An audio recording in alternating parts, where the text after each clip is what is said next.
بوبک سیند ته ښه راغلی. دا په لندن کې هغه سیند دی چې څه موده وړاندې د کښتیو تګ راتګ پکې شونی شو. 10 کاله پخوا دلته سیند کې ټایرونه، یخچالونه، د جامو وینځلو ماشینونه او د صنعتي کارخانو پاتې شونې پراته وو. اوس یې تاسو وګورئ، حالت بل ډول دی.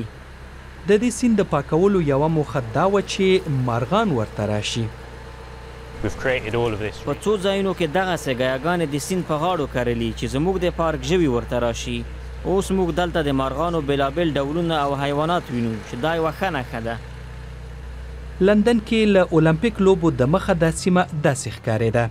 تر هغه د مخه په دې سیند کې د صنعتي کارخانو پاتې شونې اچول کېدل. د دې سیند د پاکولو پروژې 10 کاله وخت ونیوه او 70 میلیونه ډالر لګښت پرې راغی.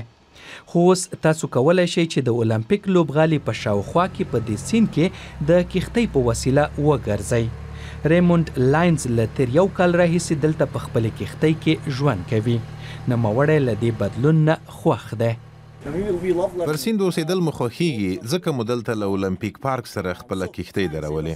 زه وینم چې خلک په لیوالتیا دلته په کښتۍ کې ګرځي، په ځانګړې توګه هغو اوبو کې چې مخکې پکې نشول ګرځېدی.